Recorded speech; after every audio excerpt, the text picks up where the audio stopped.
Welcome to the Expansive CEO podcast. I'm your host, Hannah Chapman, founder of Expansive CEO and X Squared Wealth Planning. Buckle in as we explore how to create true prosperity and build a business and a life that expands beyond yourself and makes a dent in the universe. Welcome, everyone, to this episode of the Expansive CEO podcast. I'm your host, Hannah Chapman, and it is Friday, April 4th. We are recording an Investment Friday episode. It's 3:46 p.m. right now to put a timestamp on it. So the market is still open, and it has been what some might call a bloodbath for the last 2 days. It's not pretty in the U.S. market. So, Brad, what have we got going on? A lot of triage. A lot of triage, yes. Yeah. You know how when you have a patient, you go to the emergency room, the first person you see is a triage nurse to determine what priority you are to be seen based on your level of illness and or injury. So that's kind of effectively what's happening over the last couple of days since quote unquote Liberation Day. And I mean, if you've been online, you've seen the memes, right? You've seen thousands of memes about how funny these tariffs are. So as we know, Wednesday, President Trump came out on April 2nd and said, hey, these are the list of tariffs that are going to be going into effect. And it was across the board. Yeah. I mean, it was every country pretty much that we do any amount of trade with the exception of Belarus and Russia.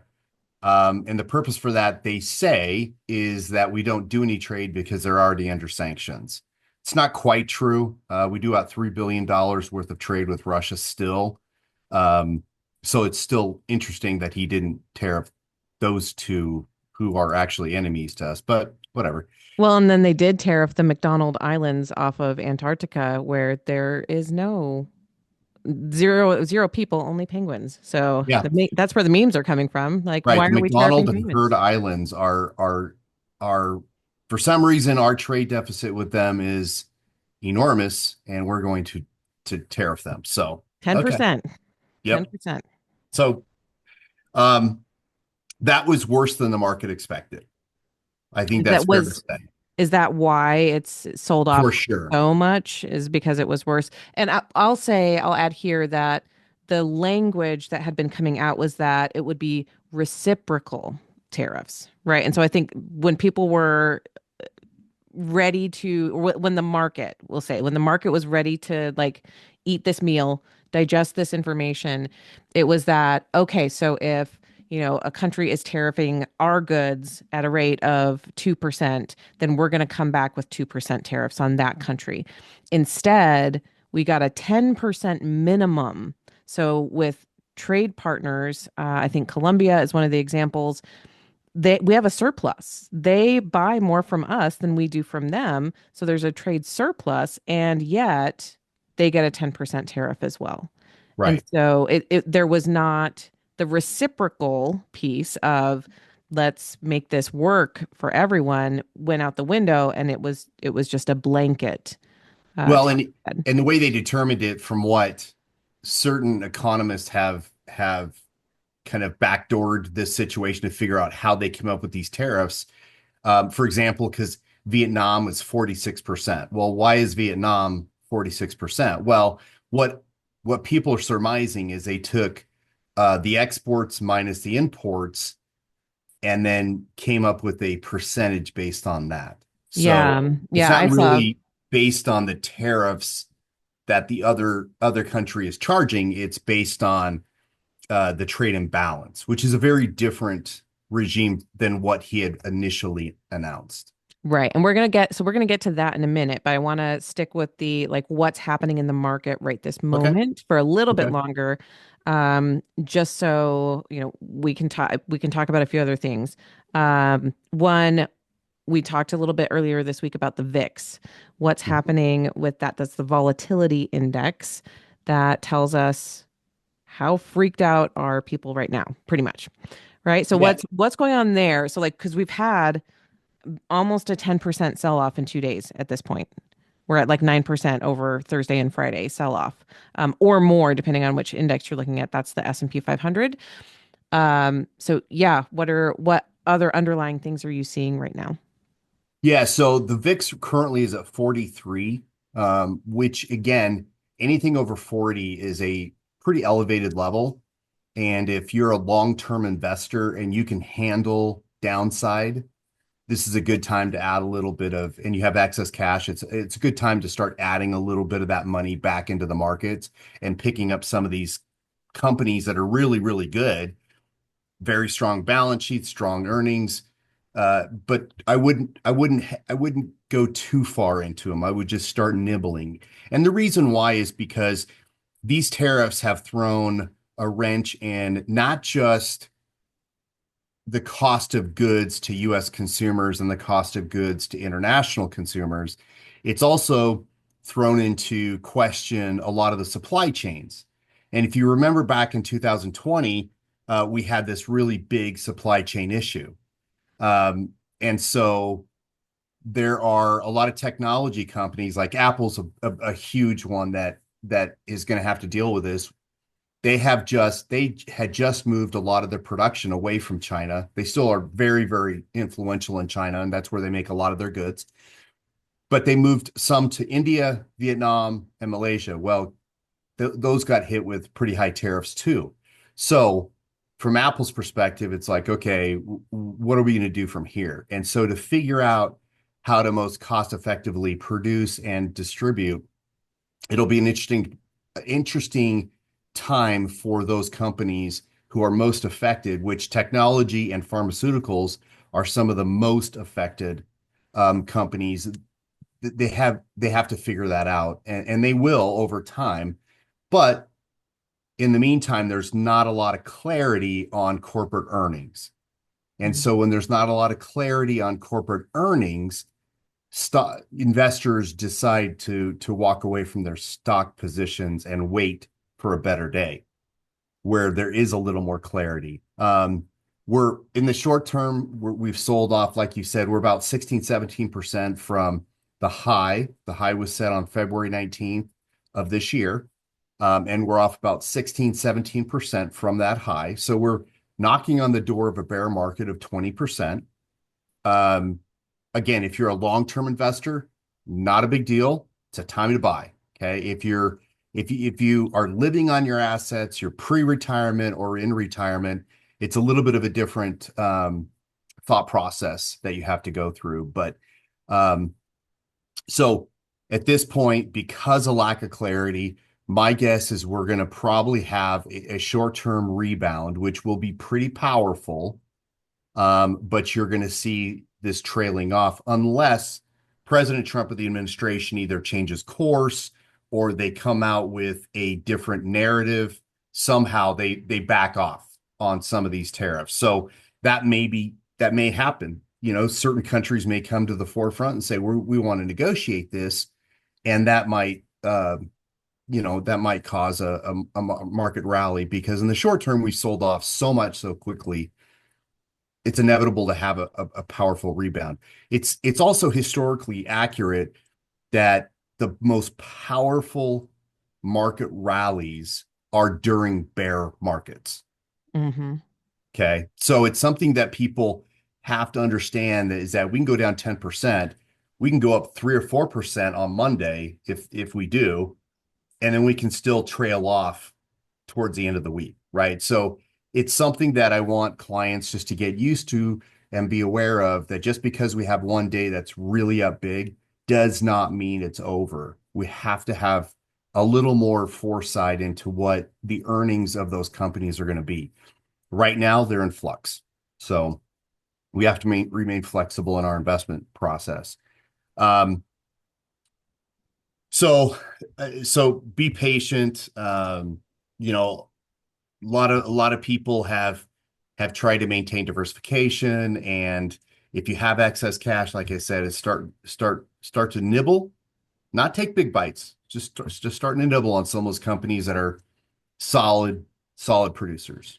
Yeah, so that would be the dollar cost averaging method that we talk about. And I actually had a conversation with a friend the other day who said that like our conversation, has been really, really helpful in helping her stay calm when she was feeling really panicky about what's going on in the market, and to know, she's in the stage of life where still contributing to a regular 401k, right? And so if that's your position too, that's what literally your dollar cost averaging by participating in that 401k, or if you have another investment account that you save on a regular basis.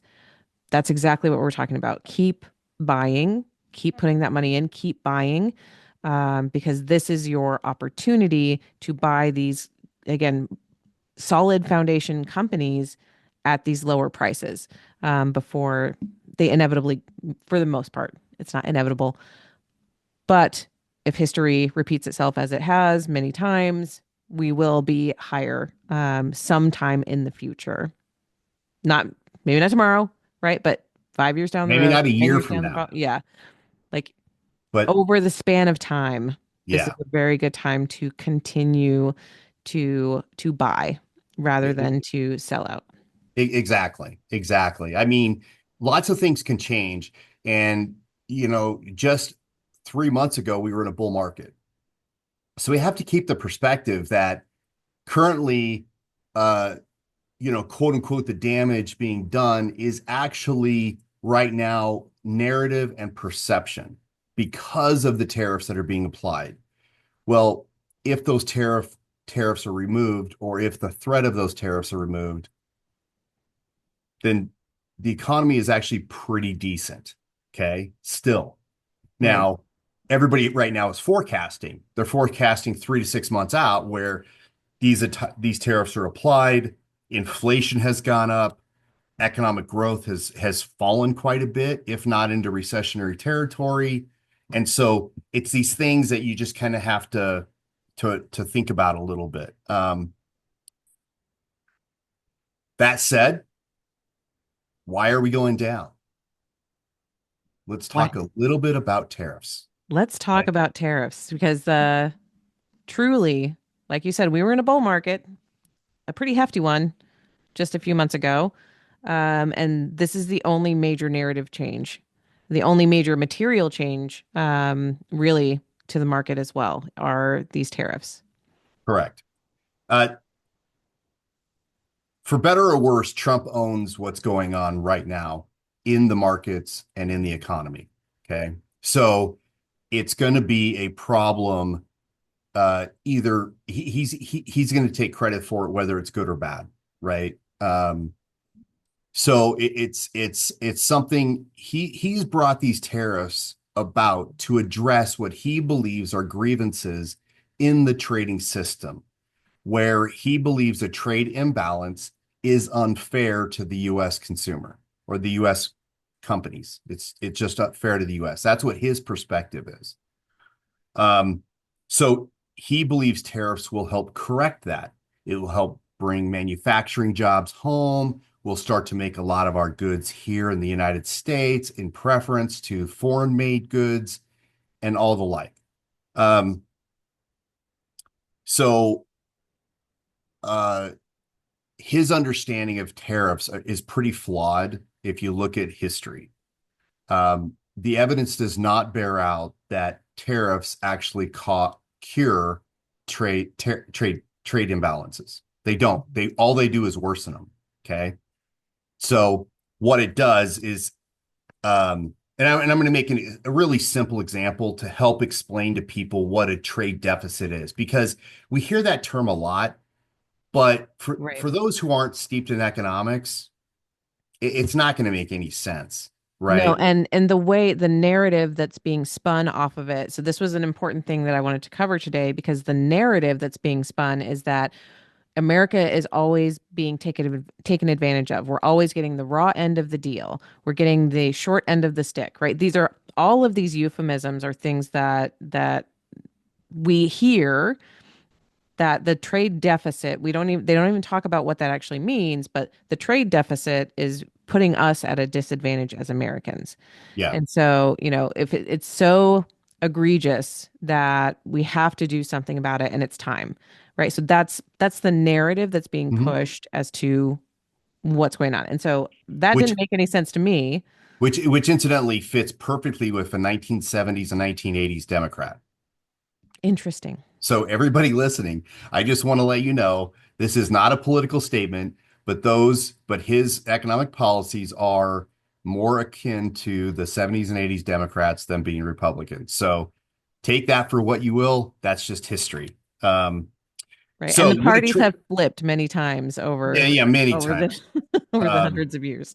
I'm just waiting for the Whigs to come back. That's what I'm waiting Get for. some Whigs and Federalists in here. I don't That's know. yeah, let's start expanding our choices here. So a trade deficit, again, we hear that a lot. What that means is it's imports minus exports.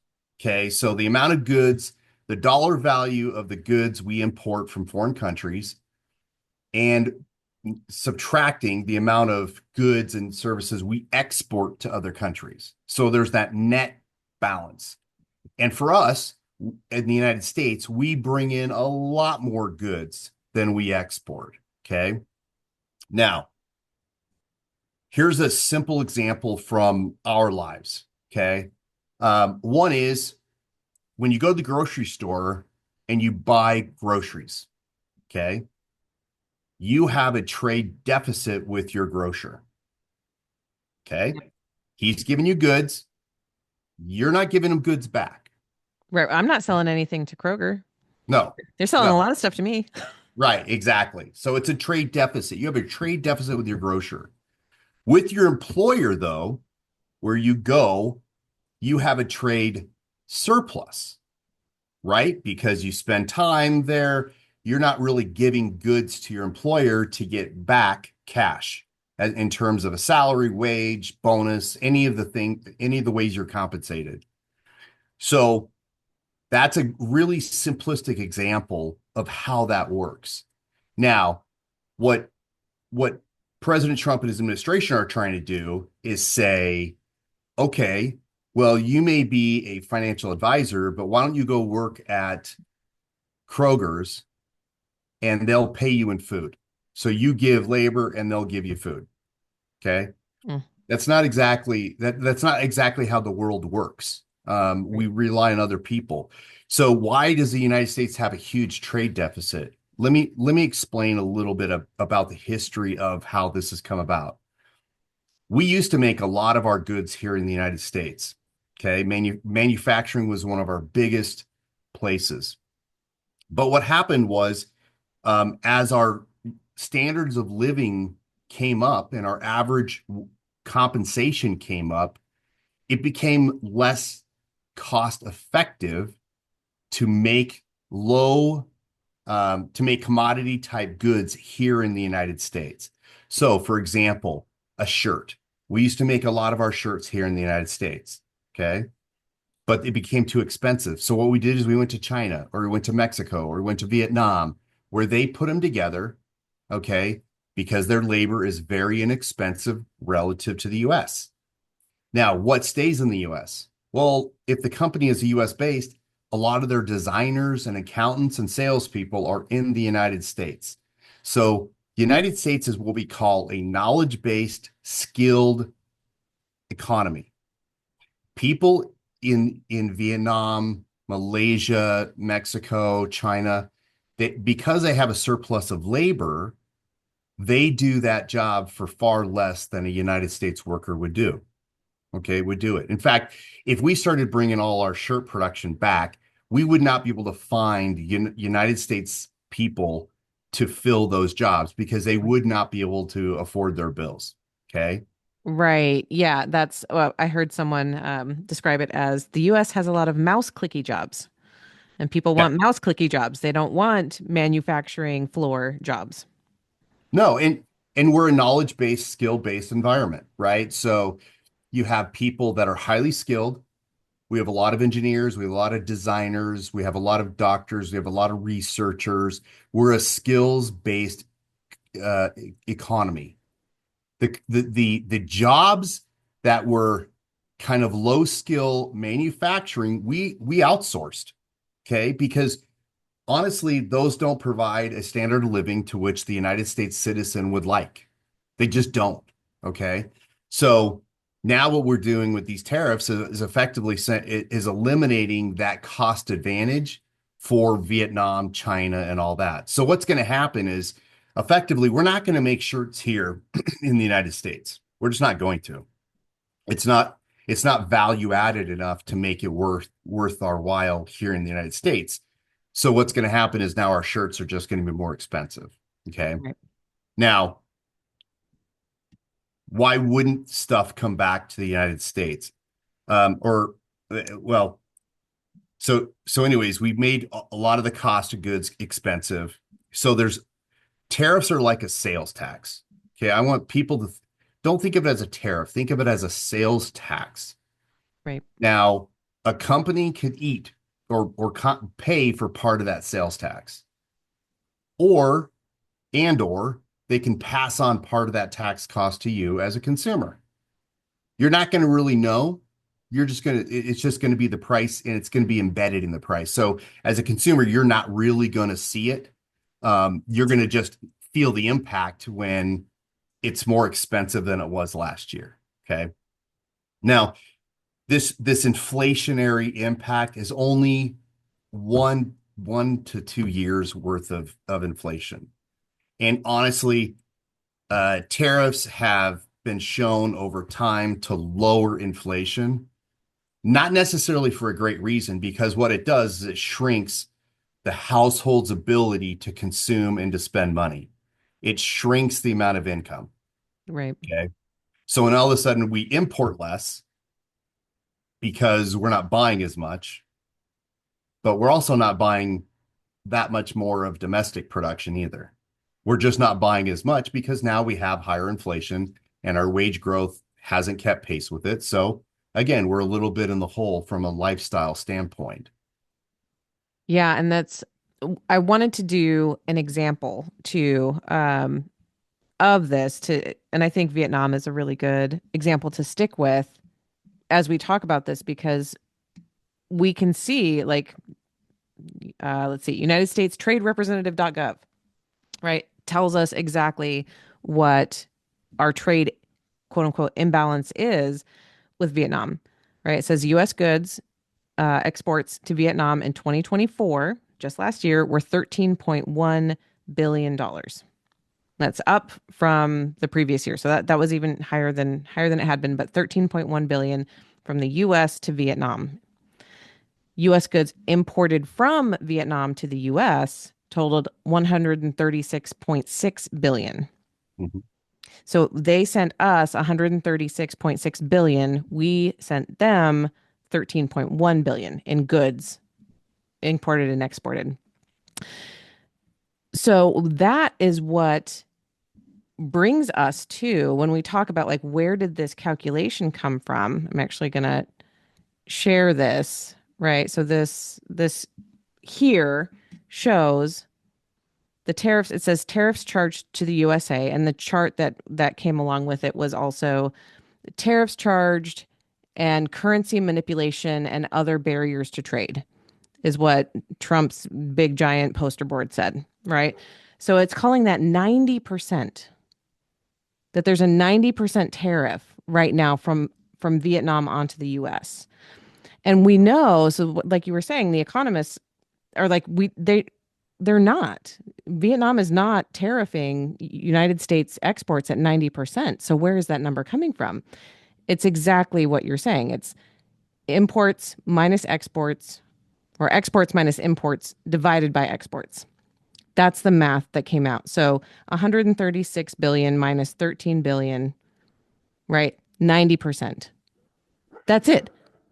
That's the deficit. That's where this 90% came from. We can see that super, super easily with this example. And so what they're doing, the discounted tariff. So, oh, we're going to be nice. We're just going to go with 50%. We're going to reciprocal tariff them 50%.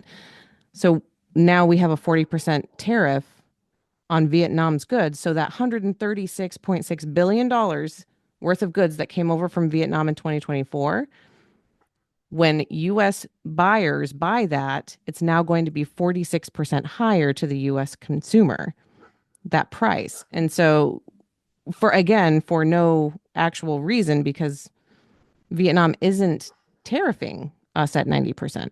Yeah, and people might be questioning the fairness of us importing $123 billion worth of goods from Vietnam versus only 13 billion that we're sending back.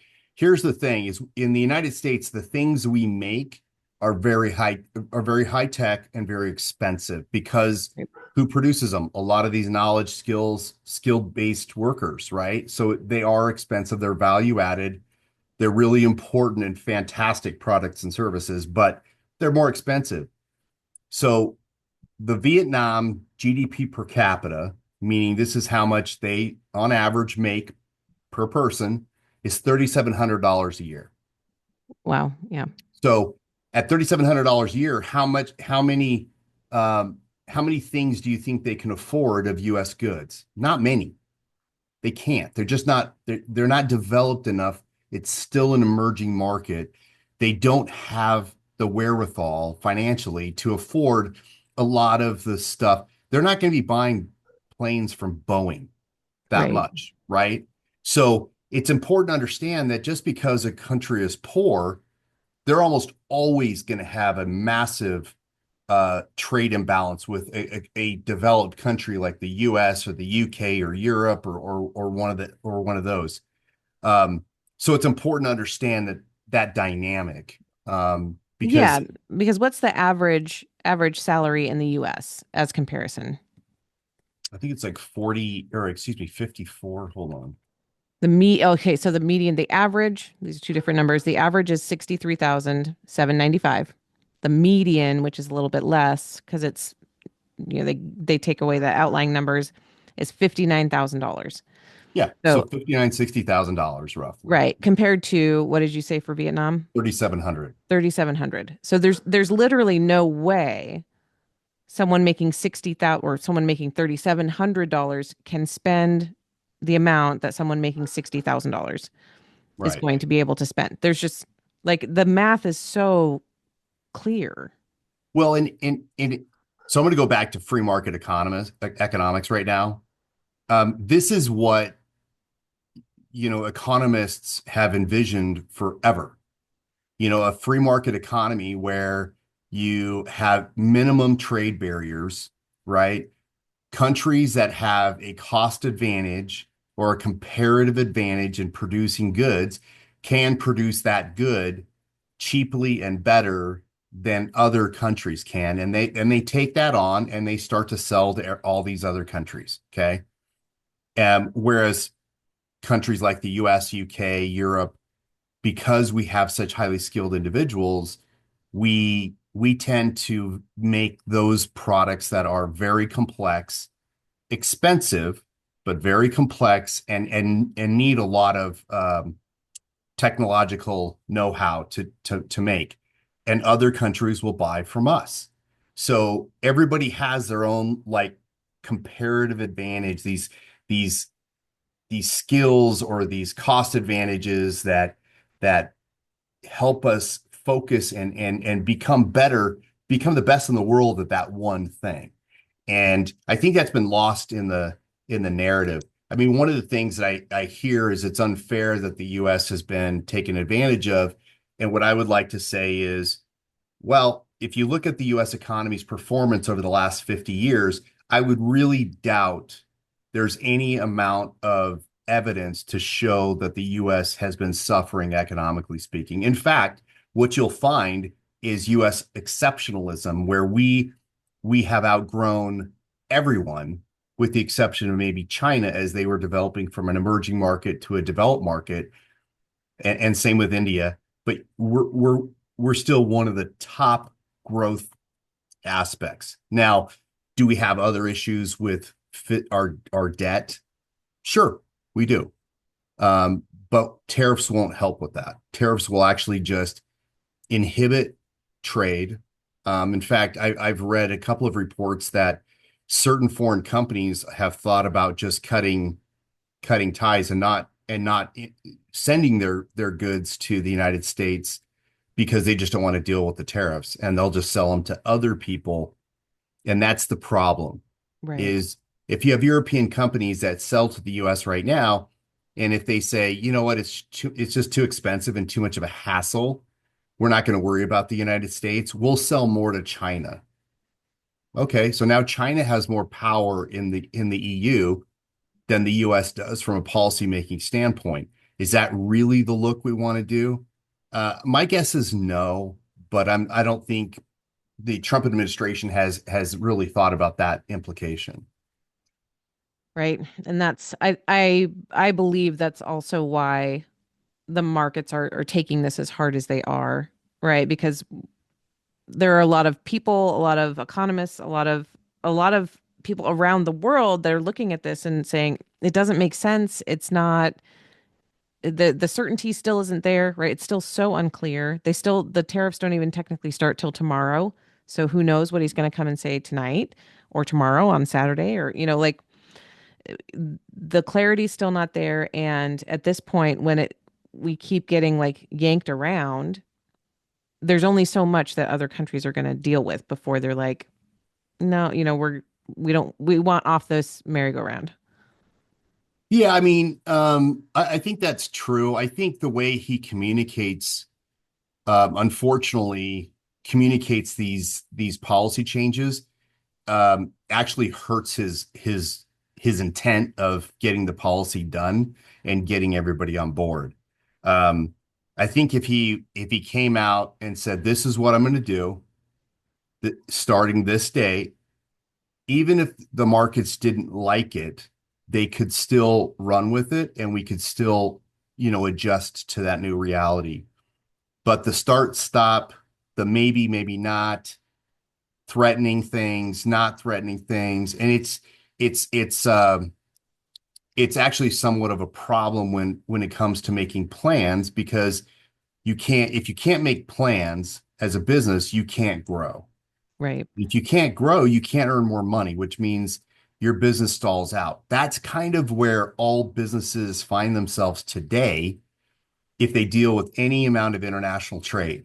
And so it it's that uncertainty, that communication, that really bad communication strategy around these tariffs that are actually inhibiting the economic growth currently. Now, we once those tariffs are applied, then we have to start worrying about the real economic, people losing their jobs in the trade related areas. We have to worry about, you know, what it's doing to inflation. Does it spark some more inflation? And do we slip into a recession, an actual recession? Again, we don't know. But the probability is we could see both. We could see him pulling them off early because of the negative reaction, or we could see us slipping into a recession and us going through a recession as everybody adjusts to the new trade reality. And so let's go there for a second then, because no one really wants to talk about that. No one wants to call in a recession, right? Like, don't say the words like Voldemort, like he who shall not be named, right? We don't talk about it. We don't want to bring it in. But that's not how things work. So when we think about that possibility, one of the things that was coming up, I was talking with a client, and who's asking an interesting question. And so I'll just pose the question the way he posed it, because it gets us to talking about interest rates and different things like that. Was, do you think that Trump's end game is to get Jerome Powell, who's the Fed chair, to lower interest rates, and then he'll drop all the tariffs? And the problem with that is there's still inflation, right? We still are dealing with inflation. And if he keeps the tariffs on, inflation goes up. And For a year. for a year, right? But we don't know what happens after that. So Jerome Powell can't clearly see a path to, okay, if inflation is up right now, we're talking like June and September, right? If tariffs are on, that's inflationary. And so we're already a little bit, like we're not going down on inflation. We're still, you know, bubbling up a little bit, I can't see a path where he would lower interest rates with tariffs on and not play a game of chicken either. He doesn't seem to be the one to play chicken.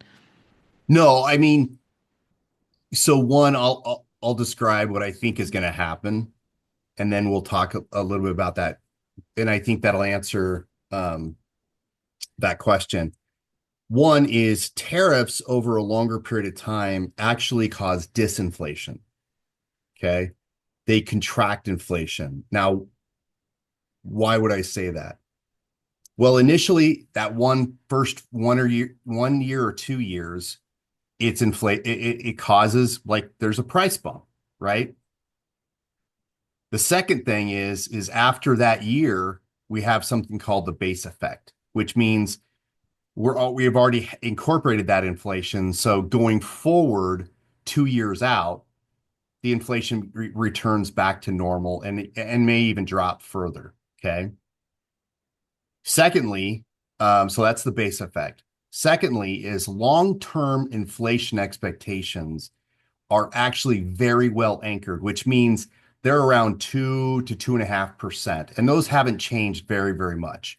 So that's the interest rate forecaster saying, hey, that tariffs are going to be a short-term inflation, have a short-term inflationary impact, but it's going to wash out over a 5-year period. All right. So that's the second thing. Third thing is they generally cause disinflation in the intermediate term because it constrains household spending, because the average household is not going to be able to spend the same amount of money on goods and services because part of it's going to the government, Mhm. right? So it's a tax increase. So that's exactly what you have to think of it as is, okay, part of the money, if I'm going to buy a product X, all right, and this product X is now 20% higher, because on average, these are anywhere from 18 to 22% are going to be higher based on these tariffs. Um, I don't have that 20% to spend on something else, Right. right? So you can't buy as many goods and services as you did the prior couple of years. So as you don't have that money, it shrinks your ability to spend money and to live your life. So all of a sudden people start to save a little bit more money and they start to spend a lot less. And that does shrink inflation. That causes it causes inflation to go away. It causes disinflation. And so we could see inflation in the longer term going into, the 1 to 2% range, as opposed to right now, the 2 to 3% range, which is kind of a big deal over a long period of time. Now, one of the things that I've heard a couple of people ask me, and so I'm going to address this right now, is people will say, well, then I'll just buy, instead of that foreign produced good that has the tariff, I'll buy something that's domestically produced and there will be a 20% differential. And that's not the way the world works. No. What happens is a 22% tariff is going to be applied to that foreign made good, and the domestic producer is going to raise their prices to almost match or just be just below that foreign goods cost. So they're going to pad their income statements that way. So in effect, that is why you have generalized inflation for at least 1 to 2 years. So it's not like you're going to have a cheaper option.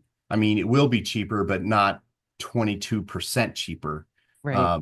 So it's one of those things that we'll have to see how it all goes through. I'm not a huge fan, if people can't tell, I'm not a huge fan of tariffs. I think it's a bad policy and it's a bad idea. Particularly how they've kind of rolled it out in a start-stop fashion. Um, but we'll see. We'll see how it all rolls through, and we'll see what President Trump and the administration. I hope them all the success in the world, because if they're successful, it means we're all successful, and that's what I want for the U.S. Um, but I'm right now in the pretty much doubting. I doubt that it's going to work. So we'll see. Yeah. The last thing I wanted to ask about was, if we look back to the last time, some of the comments that drove the market lower yesterday on Thursday were Jerome Powell's comments saying that we're looking at higher inflation and slower growth, right? And then the market, like, it had been going down, but it was like, nope, that's it. We're gonna continue the slide after he said that. And the words he didn't say but have been bad and turned around, and we talked about it a little bit, are stagflation. Stagflation is when you have increasing inflation and slowing growth, the slowing incomes, you know, negative GDP growth, but we also have inflation. Last time that happened was in the 70s.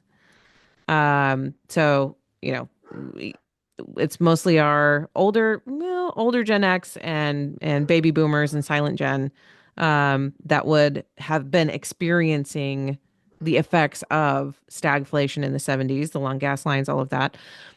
But the Fed response to it was to jack up interest rates. And so that's where, you hear people say, well, my first mortgage was at 12% or my first mortgage was at 18%.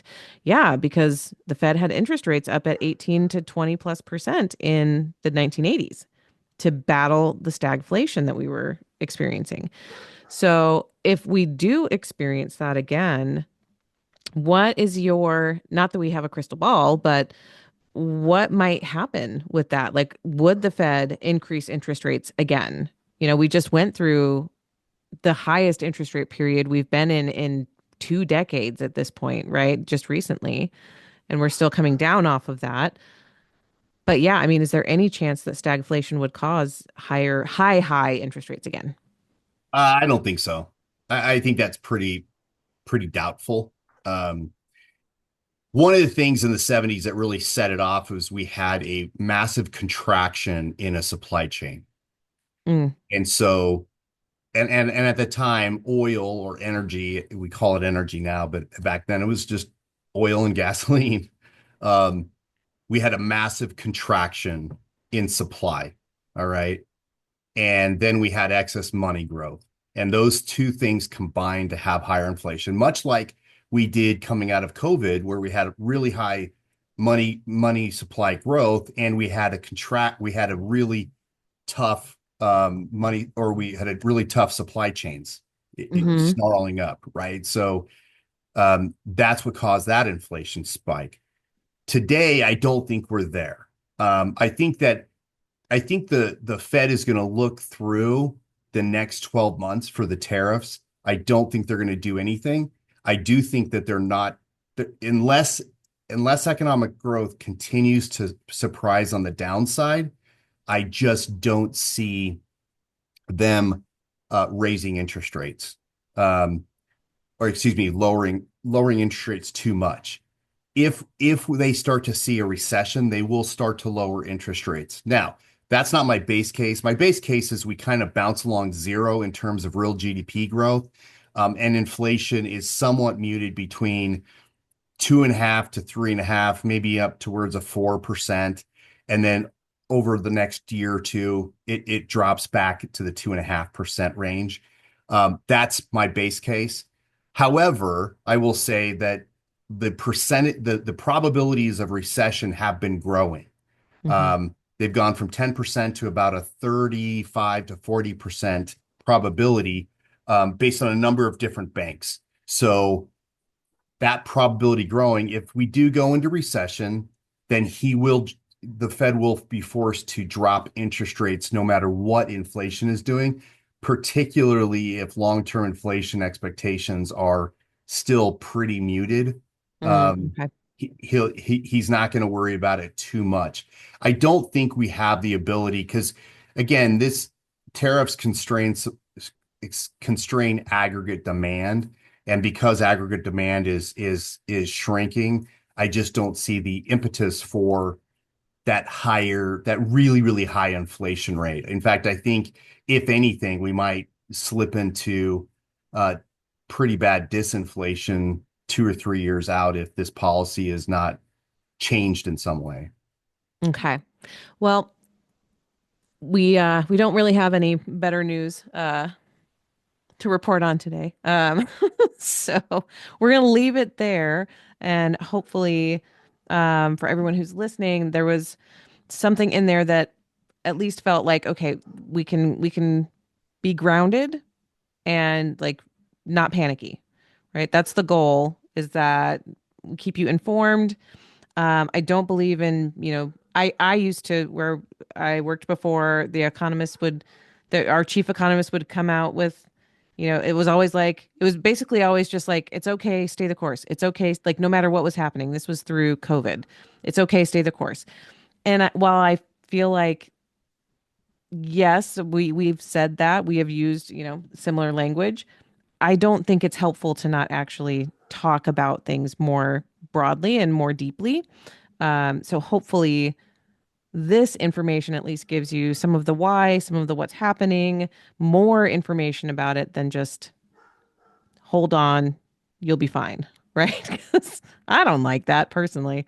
Well, Um, and I want to give a little bit of a silver lining on this is if you're a long-term investor, it's a great time to buy something to nibble on it.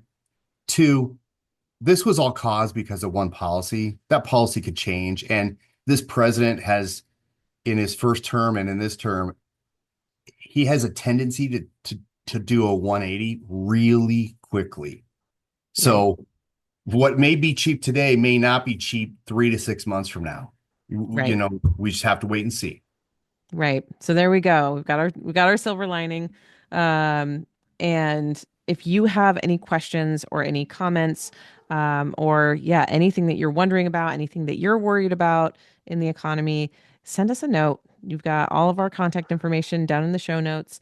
Would love to hear from you. And it really, when my friend told me that she's listening and it's helping her stay calm, literally filled my heart. Like that's exactly what I hope that this can do. So yes, love to hear it.